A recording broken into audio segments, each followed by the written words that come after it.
Ok. Vamos lá então?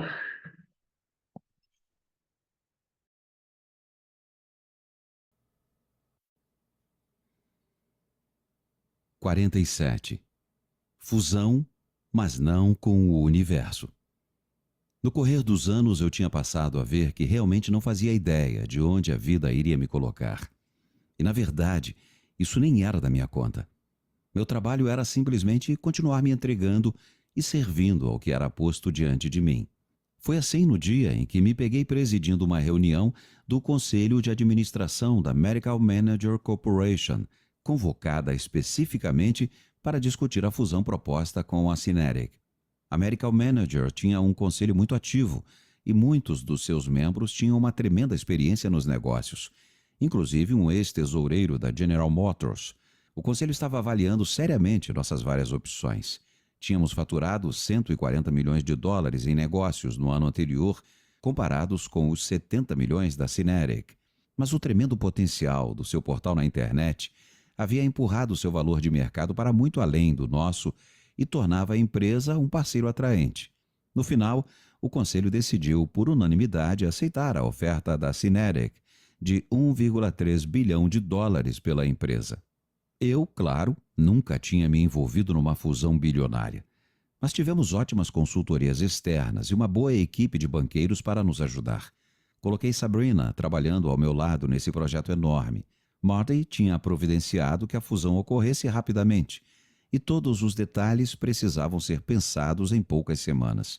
Trabalhamos dia e noite para que o contrato final fosse apresentado aos dois conselhos e a fusão foi anunciada publicamente em 17 de maio de 1999. A fusão entre a Medical Manager Corporation e a Cinetic criou uma tremenda agitação. Foi a principal matéria de economia da CNN naquela noite e no dia seguinte foi destaque no The Wall Street Journal. A nova empresa mantinha o nome Medical Manager Corporation e John Kang e eu éramos co-CEOs e fazíamos parte do conselho, tendo Marty como presidente. Apesar de eu ainda morar no templo do universo e simplesmente atravessar a rua de carro para ir ao trabalho, meu mundo havia se expandido num instante. Agora minhas responsabilidades se estendiam para além da administração prática do negócio e incluíam todas as áreas em que a equipe de Marty viera trabalhando. Na verdade, essa era a parte mais emocionante da fusão. Agora eu tinha toda uma equipe de executivos de nível mundial com quem trabalhar. Marty se cercava dos melhores, e era realmente uma honra trabalhar com aquelas pessoas. Por acaso, os maiores concorrentes da Cinetic eram nossos velhos amigos, a WebMD e a Healthium, que a essa altura tinham se fundido. Sua empresa combinada representava uma concorrência séria para nosso portal de serviços de saúde na internet. Era uma questão de tempo. Será que haveria tempo suficiente para desenvolvermos nossa oferta de internet altamente sofisticada antes que a Healthium WebMD atraísse uma quantidade muito grande do capital disponível? A resposta chegou em 25 de janeiro de 2000, apenas 6 meses depois da nossa fusão com a Cinetic. Acordamos com a notícia de que a Healthion WebMD tinha conseguido adquirir a Envoy, a maior câmara de compensação de sinistros do setor, por 2,5 bilhões de dólares. Era uma tremenda aquisição, considerando que a Healthion WebMD era uma startup de internet que divulgava perdas enormes e a Envoy era uma companhia altamente lucrativa para transações de serviços de saúde. Ficou claro que não poderíamos manter uma posição competitiva diante desse acordo. Pelo ponto de vista da Medical Manager, o acordo significava que agora nosso concorrente era dono da empresa de compensação através da qual canalizávamos centenas de milhões de cobranças dos nossos clientes todo ano. Houve ocasiões em que eu me senti muito feliz por não estar mais no comando. O fim de janeiro de 2000 foi definitivamente uma delas.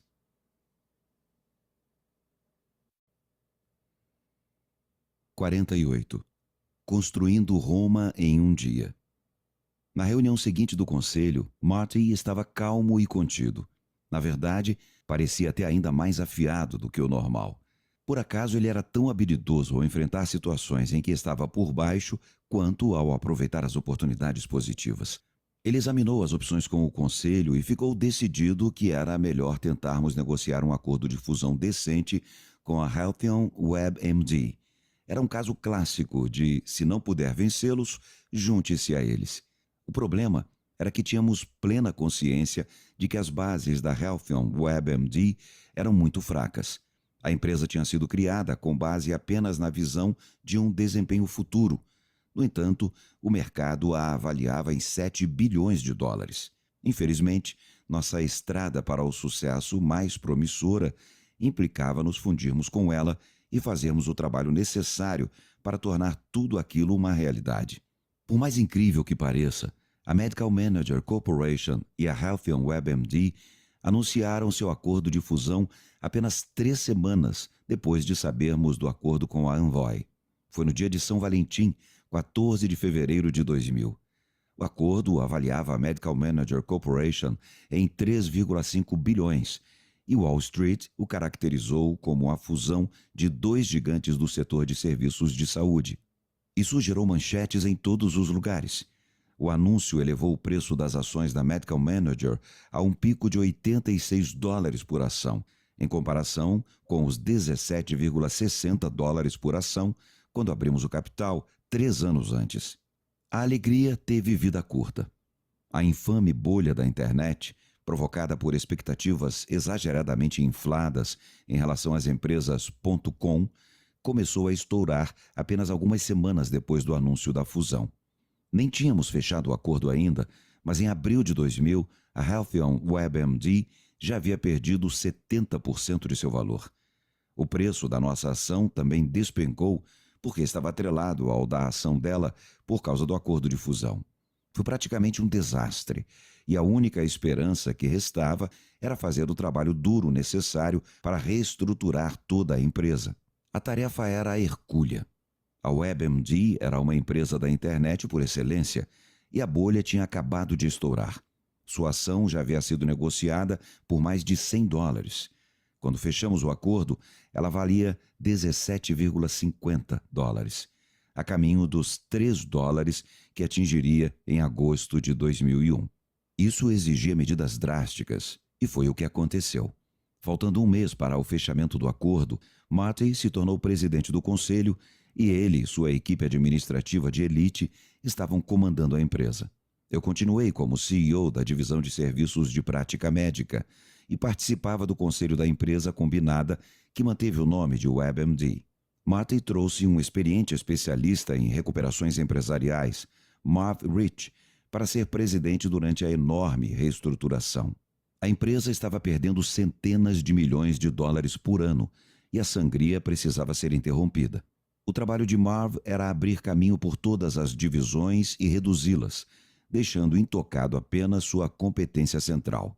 Só seria mantido o que se alinhasse com a visão central da WebMD e pudesse rapidamente começar a andar com as próprias pernas. A tarefa era a de tirar o fôlego, e representou um crescimento tremendo para mim, pessoalmente. Agora, eu me via como parte de uma equipe de executivos que, em vez de reclamar, arregaçou as mangas e colocou mãos à obra nesse projeto monumental. Todo mundo trabalhava dia e noite, fazendo o que fosse necessário para salvar o navio que estava afundando. Durante anos, eu trabalhara diligentemente para me libertar daquela pessoa fraca dentro de mim que sempre insistia que as coisas fossem feitas do seu jeito. Agora, nada acontecia como alguém poderia desejar, mas todo mundo respirava fundo, coletivamente, e fazia tudo o que fosse necessário. Era uma coisa espantosa e me ensinou uma lição sobre a força interior que me mudou de modo permanente, num nível muito profundo. Um dia Marv me chamou e pediu que eu o acompanhasse à Califórnia, onde o site da WebMD estava sendo desenvolvido. Se a empresa com a qual tínhamos nos fundido possuía um ativo principal, era esse. Marv queria que eu atuasse como especialista em desenvolvimento nas reuniões com a equipe de desenvolvimento do site. A maior parte das perdas da empresa estava sendo gerada por suas ofertas na internet, e isso precisava ser resolvido. O problema era que, apesar das perdas, a equipe de desenvolvimento fazia enormes demandas por salários e benefícios à nova administração da WebMD. Eles deduziram que estavam numa posição de força porque controlavam o desenvolvimento de tudo que a empresa colocava na internet. Não pude acreditar no que vi quando cheguei. Mais de 800 desenvolvedores trabalhavam num gigantesco armazém reformado no Vale do Silício. Havia fileiras e fileiras de cubículos minúsculos, até onde a vista podia alcançar. Eu achava que minha equipe de desenvolvimento em Alachua tinha se expandido imensamente. Éramos cerca de 250 pessoas. Mas essa equipe de desenvolvimento tinha o triplo do tamanho. E todo mundo estava apinhado feito sardinha em lata. Infelizmente, as reuniões não duraram muito. Marv e eu nos sentamos com os membros da equipe administrativa e ouvimos as exigências. Eles tinham as demandas muito bem impressas, com grandes detalhes em muitas páginas. Quando terminaram, Marv apresentou o que estava disposto a oferecer, que cabia numa página curta.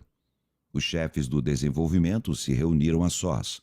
Depois de um curto período de tempo, voltaram com a resposta: aceitem nossas exigências ou vamos embora. Eu tinha muito a aprender com pessoas como Marty e Marv e estava completamente aberto ao processo. Teria imaginado que o próximo passo seria descobrir as pessoas sem as quais não poderíamos viver e aguentar as consequências. Não foi isso que aconteceu. Marv passou alguns minutos relaxando em silêncio, levantou-se de sua cadeira e sinalizou para que eu caminhasse com ele. Ele saiu da sala de reunião e chamou toda a equipe de desenvolvimento imediatamente na área aberta entre os cubículos. Explicou que a alta administração deles tinha acabado de se demitir e que quem quisesse ir embora também deveria tomar a decisão naquele momento. Disse que quem desejasse ficar não teria emprego garantido, mas que nas próximas semanas trabalharíamos juntos para ver quem era necessário para manter o desenvolvimento central. E foi isso. Marv deixou algumas pessoas suas encarregadas de cuidar do êxodo e fomos embora. A única coisa que Marv me disse sobre tudo aquilo foi que, se você deixar que outras pessoas o façam de refém, elas vão obrigá-lo a tomar decisões terríveis e você acabará perdendo.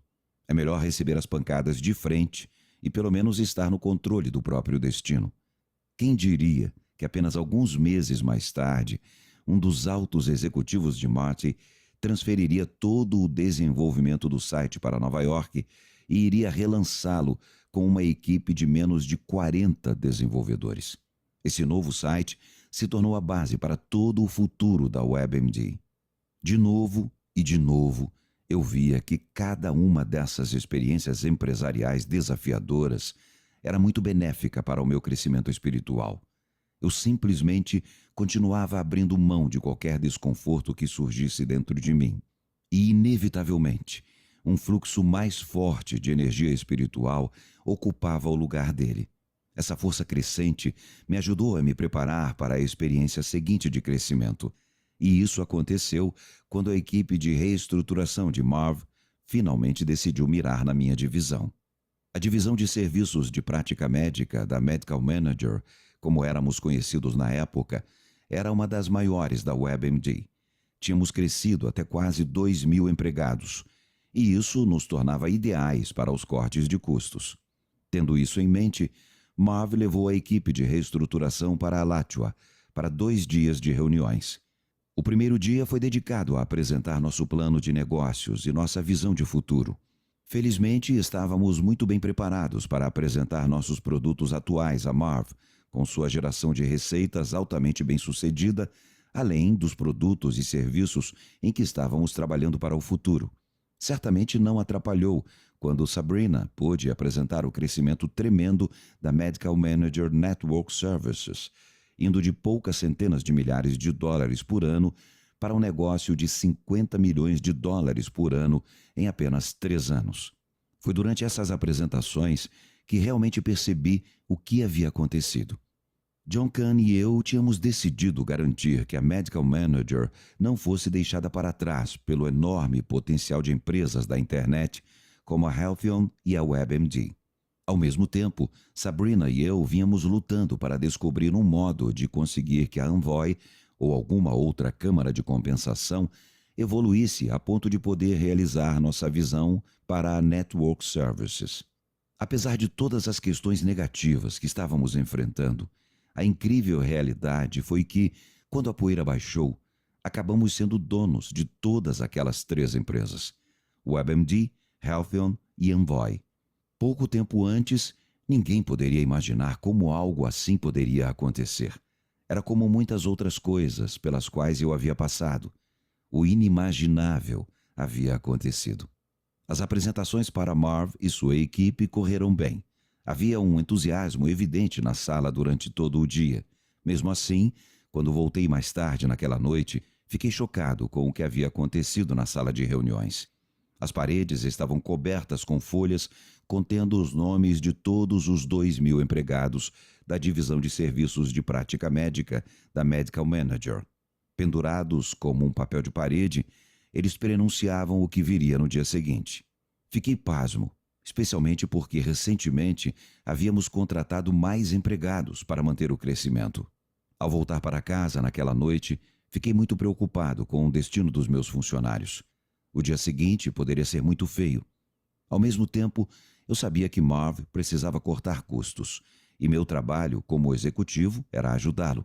Isso poderia ter criado um bocado de tensão interior, mas decidi simplesmente me entregar à realidade da situação e estar aberto para equilibrar essas 2 áreas de preocupação. Naquela noite, fiquei em paz, sabendo que meu coração estava no lugar certo, e quando chegasse o dia seguinte, eu faria o melhor que pudesse. Na manhã seguinte, quando entrei na sala, fiquei chocado mais uma vez com o que vi. Os papéis tinham sido retirados e as paredes tinham voltado ao normal. Antes que eu pudesse perguntar o que estava acontecendo, o assessor direto de Marv me puxou para o corredor. Disse que ele e Marv tinham se reunido na noite anterior e decidido não fazer a sangria e permitir que continuássemos com o bom trabalho que vínhamos realizando. Que eles estavam muito impressionados com o que tínhamos conseguido e com nossos planos para o futuro. Como não viam necessidade de um segundo dia de reuniões, Marv tinha pegado um voo cedo. Sua equipe fez as malas, nos cumprimentou e foi embora. Até hoje, não tenho ideia se alguém da minha equipe de administração teve a visão agourenta daquelas paredes cobertas de papéis. Percebi como aqueles acontecimentos eram extraordinários quando, algumas horas mais tarde, recebi um telefonema do chefe de RH da sede da corporação em Nova York. Ele estava completamente fora de si. Perguntou brincando que droga eu tinha dado a Marv enquanto ele estava aqui em Alachua. E disse nunca ter visto algo assim nos anais da história corporativa. Todos sabíamos muito bem que o propósito de vida de Marv era cortar custos, que ele viera para cá com essa intenção.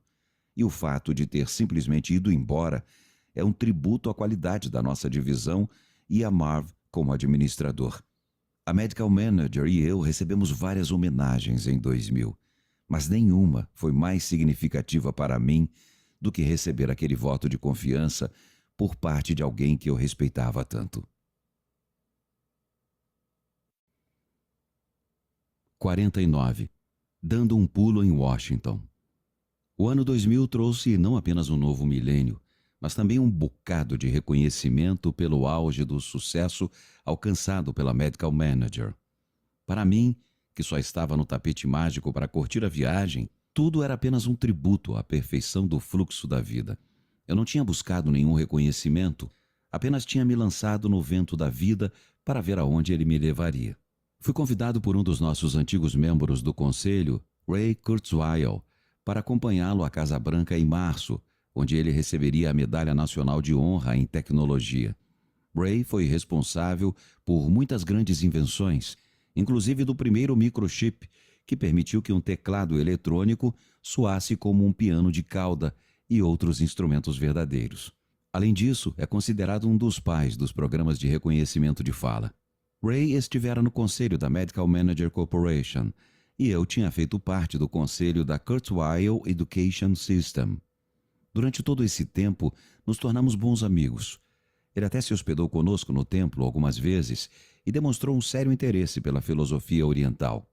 Eu precisaria vestir um smoking para ir à Casa Branca, uma roupa muito diferente da que usava normalmente, mas estava entusiasmado para acompanhar Ray nessa homenagem. Como muitas outras pessoas, eu tinha estado na Casa Branca como turista, mas certamente não como convidado do presidente. Houve um coquetel depois da cerimônia e tivemos permissão de andar livremente pelos cômodos da residência no primeiro andar. Olhei por uma janela do Salão Verde que dava para o monumento a Washington e pensei em quantos presidentes teriam visto aquela paisagem. Era difícil me acostumar a me sentar na mobília antiga daqueles cômodos, mas então comecei a perceber que as pessoas com quem eu conversava eram todas ganhadoras da Medalha Nacional de Honra em alguma área da ciência. O presidente Clinton se juntou ao grupo e eu até esbarrei com Stevie Wonder no corredor. No todo, foi um daqueles momentos do tipo: o que estou fazendo aqui? Sou um yogi que se mudou para a floresta para meditar. Me entreguei ao fluxo da vida e vim parar aqui. Inacreditável. Não foi minha única viagem a Washington naquele ano. No mês seguinte, voltei para representar a Medical Manager quando o programa foi instalado nos arquivos do Smithsonian Institution, que estava patrocinando um esforço para documentar a revolução na tecnologia da informação para as gerações futuras. Assim como agora olhamos para a Revolução Industrial, algum dia as pessoas ficarão fascinadas com o período em que os computadores revolucionaram nosso modo de viver. Todos os anos, um painel composto por CEOs das principais empresas de TI do mundo fazia uma busca por organizações que tivessem realizado um trabalho extraordinário nesse campo. Devido ao nosso trabalho na área de transações eletrônicas para serviços de saúde, a Medical Manager foi uma das empresas selecionadas no ano 2000 para ter sua história preservada numa cápsula do tempo para o futuro. Na noite anterior, houve um grande banquete e no dia seguinte, uma cerimônia no museu. Levei alguns funcionários antigos, além de Donna e Durga.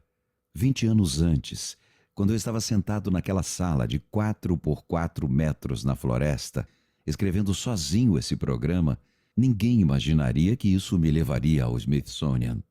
Eu ainda precisaria voltar a Washington de novo em agosto de 2000, numa viagem muito importante. Tinham pedido que eu representasse a empresa numa reunião com o Departamento de Justiça, DOJ.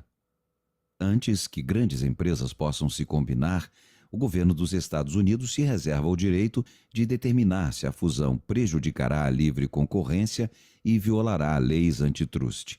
No caso da fusão entre a Healthion, WebMD e a Medical Manager, o governo requisitou informações muito detalhadas e uma reunião cara a cara.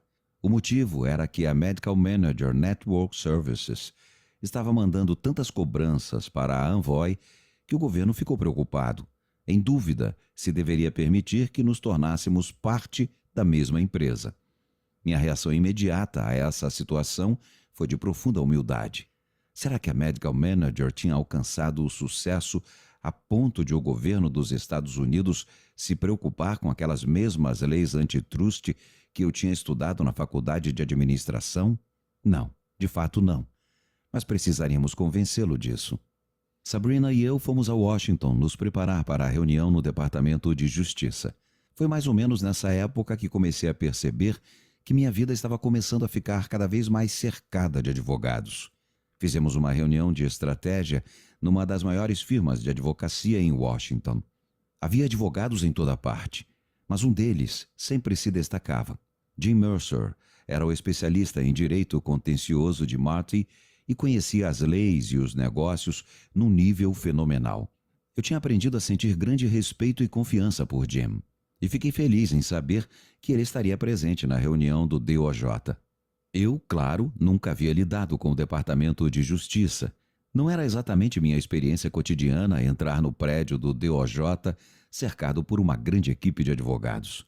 Mesmo assim, depois de horas de interrogatório muito intenso, Sabrina e eu conseguimos responder de modo satisfatório às preocupações do governo.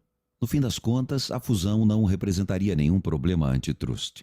Apesar de nos sentirmos muito aliviados depois que tudo chegou ao fim, na verdade, essa havia sido uma tremenda experiência de aprendizado.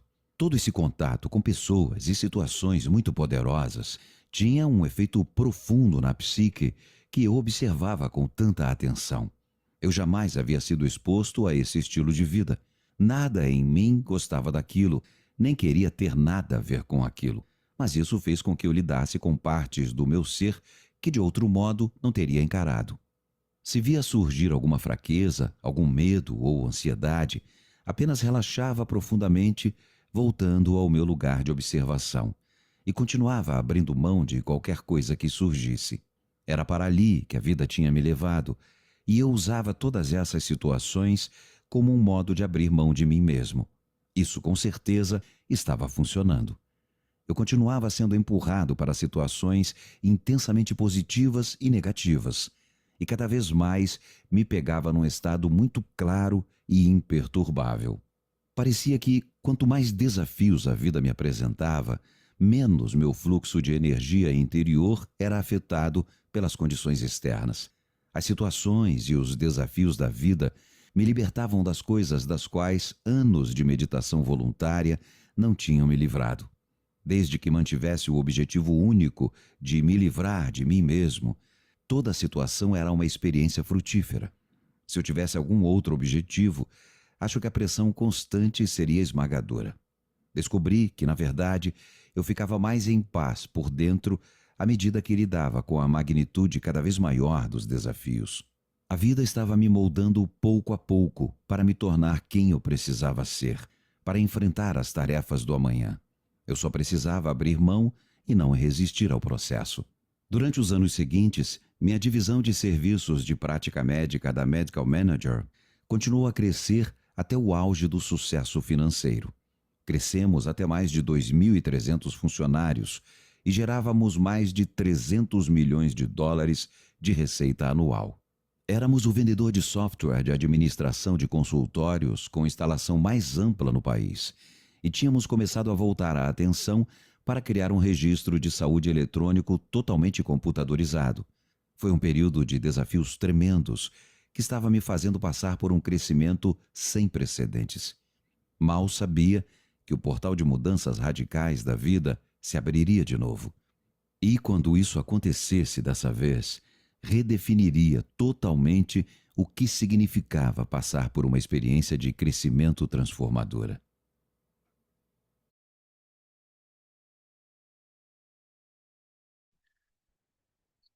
Ok, pessoal. Eu fico aqui. Às vezes tem assuntos assim mais corporativos, né? Coisas assim, de fusões e coisas, mas eu sinto que a essência, né, desse livro não é essa.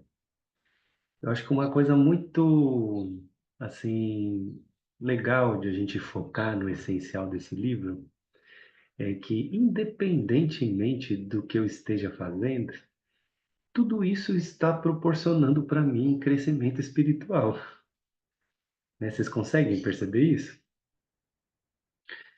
Às vezes a gente separa, né, a matéria do, do espírito, né, da vida espiritual, da vida material, e o que ele está ensinando para nós é que tudo aquilo que acontece ali na vida material dele está ensinando ele a crescer espiritualmente também. E uma coisa que eu acho assim mais profunda é, talvez, o Michael Singer, talvez, né, estou aqui fazendo só, talvez, ele queria ficar lá quietinho na floresta, sabe? Lá na florestinha dele, e aí de repente ele estava no meio de uma reunião de executivos discutindo fusões e se vai mandar a gente embora, se não vai mandar a gente embora. E ele estava assim, realmente acreditando que aquilo que estava chegando para ele era o melhor para ele. Então, é um grande aprendizado, né? É um grande aprendizado. Alguém quer dizer alguma coisa a respeito do que está aprendendo, da sua experiência com relação a esse livro? Alguém quer trazer algum compartilhamento?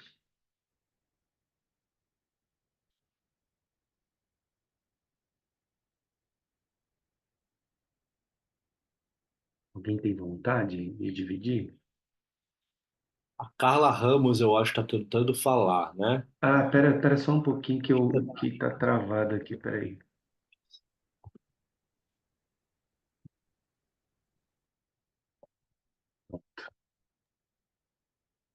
Oi, oi, pessoal, bom dia. Hoje, assim, teve uma parte que ele falou algo do tipo um não apego a situações positivas e nem negativas, assim. algo mais ou menos assim. E eu acho isso de grande assim aprendizado para a gente. Não é uma questão de que só coisas incríveis vão acontecer quando a gente está nesse fluxo, mas é essa compreensão, esse entendimento de que o melhor, às vezes, se caracteriza por você navegar entre experiências variadas, de todo tipo, né? Algumas que vão trazer, né, assim, leveza, bem-estar, realização, e outras que vão desafiar e ainda assim será o melhor, assim, o melhor caminho. Então, essa confiança que ele desenvolveu, né, e está aqui compartilhando, acho muito interessante nesse sentido desse não apego nada, a nada mesmo, assim, nem ao bom, nem ao ruim, no sentido de se deixar abater e ir navegando com essa equanimidade, né, sobre as circunstâncias. Então, só isso que foi uma coisa que me chamou a atenção na hora que ele falou. Porque você imagina, ele está aqui contando coisas maravilhosas, né? Tudo que ele conta é como se fosse algo maravilhoso que acontece na vida dele. Mas, na verdade, esse é o olhar dele com relação ao que está acontecendo, porque poderia ser uma tragédia. Você imagina você entrar numa sala com 2.000 papéis pendurados na parede de pessoas que são famílias, que estão dependendo daquilo que você criou para sustentar suas famílias, e pode ser que no outro dia todo mundo vai ser mandado embora. Você imagina essa noite dele, como é que foi? Mas ele olha para isso com humildade. Ele olha com uma visão de aprendizado. Porque a gente poderia ficar brigando, poderia brigar lá com o Marvel e falar, não, você é louco, que coisa louca que eu fiz, por que que eu fui fundir esse negócio? Estava tão bom quando eu estava ali, eu mesmo comandando, e agora você vem com essas ideias, né? Ele falou, então, se essa é o propósito dele, se ele veio aqui para isso, eu vou seguir isso, sabe? Então, assim, e é interessante que não é uma omissão, né? É uma entrega consciente. Porque também pode ser visto como omissão. Estou omitindo a minha opinião, né? Eu não sinto assim, então. Não, ele está entregue mesmo àquilo que a vida está trazendo e que ele sabe que é o melhor para ele. É angustiante, né? Eu fico me colocando aqui, nossa, meus problemas aqui, os meus desafios, eu olhei aqui agora e falei, meu Deus, como eles são pequenos, né? Perto do que de um negócio desse, você imagina? 2.000 pessoas para você mandar embora no outro dia? Não é brincadeira, né? Bom, se eu puder dizer alguma coisa, eu posso aí? Claro, João. Eu acho que assim, a questão central que assim, ela bate de frente com coisas assim que eu prezo há muito tempo é essa história de abrir mão de si. Ele aí ao longo desses capítulos ele falou isso várias vezes. Abrir mão de si. É como se eu abrisse mão da minha própria vontade, dos meus próprios desejos e simplesmente aceitar o que vem. Que a essência desse livro é o que você estava tentando dizer já no início. Olha, tem um monte de coisa, reuniões corporativas, e, no entanto, a mensagem principal é essa.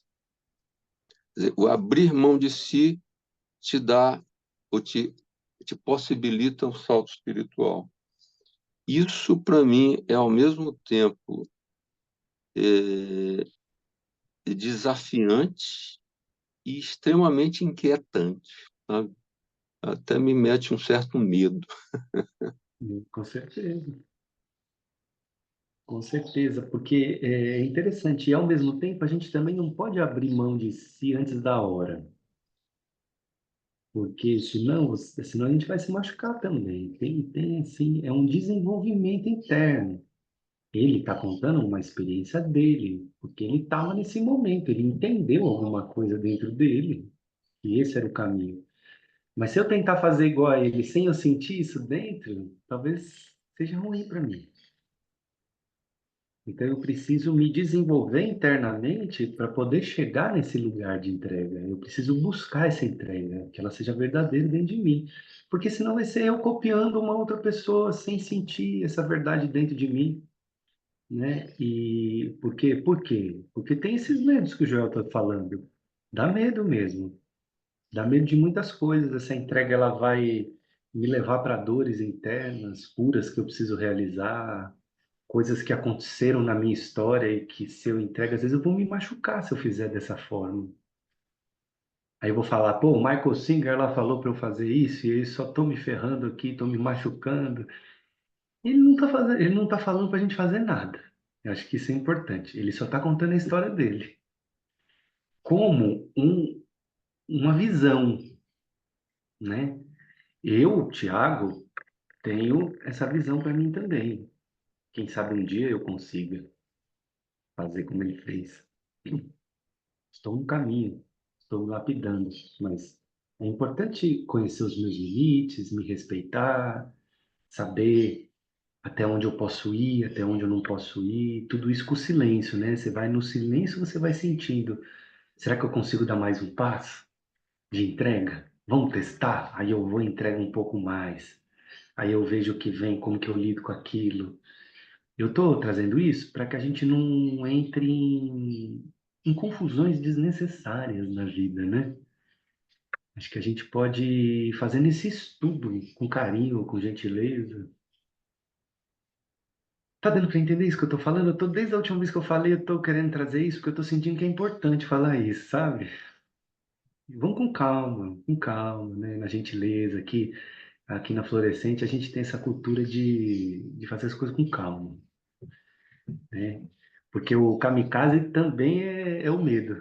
Aquele que vai de uma vez também é medo. É o medo na outra face da moeda. Não é o medo que trava, é o medo que vai de uma vez porque tem medo, né? Aí a Silvana, para a gente fechar aqui o encontro hoje.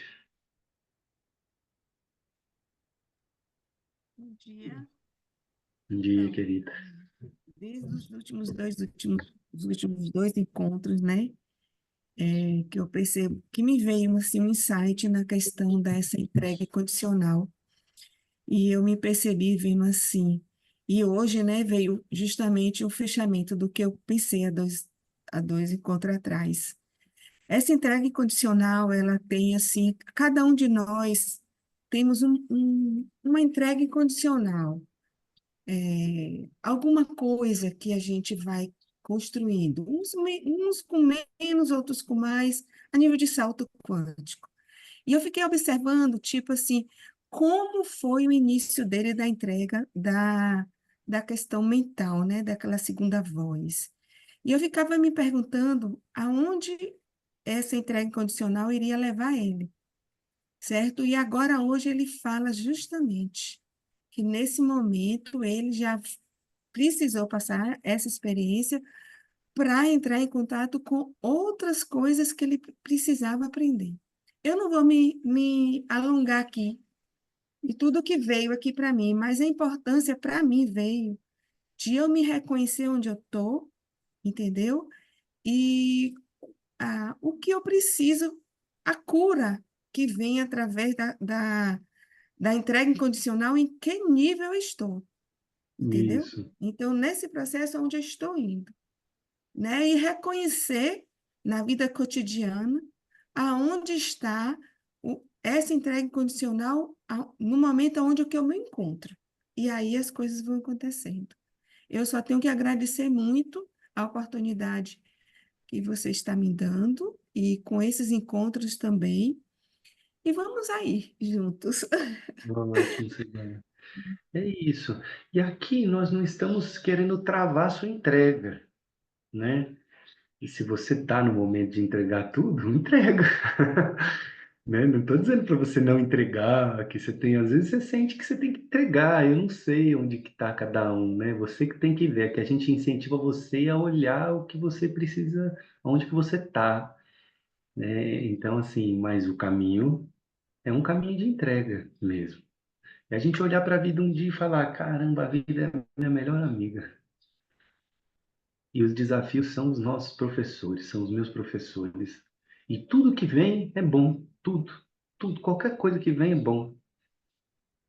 E se sintonizando com isso. E aí onde a gente vai parar, eu não sei. Mas o Michael Singer está dando aqui uma biografia de que ele está parando em lugares. Eu não poderia nem dizer, porque bom e ruim é uma coisa assim muito relativa, né? Será que é bom você ter não sei quantos milhões de dólares no banco? Sei, talvez para uma pessoa que vive na floresta amazônica, numa casinha na beira do rio, talvez não faça tanta diferença, né? Talvez o bom para ela é ter o rio, ter a natureza, ter os pássaros. Mas talvez para outra pessoa seja bom, seja legal, você faça parte da história dela lidar com essa quantidade de dinheiro, lidar com esses aprendizados específicos, né? Porque a sociedade ela impõe que para você ter sucesso você tem que ter dinheiro no banco, é isso. E não é isso, na verdade, né? A gente está é uma disrupção, nós estamos desconstruindo essa ideia para buscar uma prosperidade verdadeira. Ele não está preocupado se ele tem milhões no banco aí pelo depoimento dele. Ele está preocupado em entender onde que a vida vai levar ele. Sim, ele está nos ensinamentos dele ali, entendeu? Ele tem um propósito muito bem definido, que é a autorrealização dele, entende? Esse é o propósito dele. E cada um tem os seus propósitos. E tá tudo certo. Ok? Ok, gente. Então, por hoje tá bom. Então, queria só trazer a consciência de que o que está acontecendo na sua vida hoje já é bom, é o melhor para você, é o perfeito para você nesse momento, né? Para mim também. Então, para você começar a semana com essa mentalidade. Onde eu estou sentado aqui agora, na casa onde eu estou, com as pessoas que eu estou, aquilo que está acontecendo, o emprego que eu tenho, ou o emprego que eu não tenho. O que está acontecendo agora é o melhor para você, né? A gente não tem controle, por mais que a gente ache que tem, né? Ok?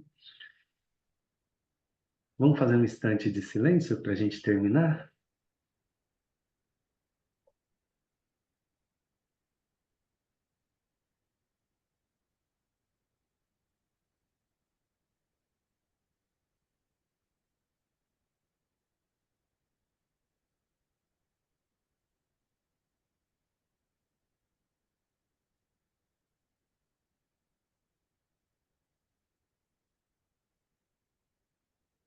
Ok. Obrigado, pessoal. Até já. Beijos.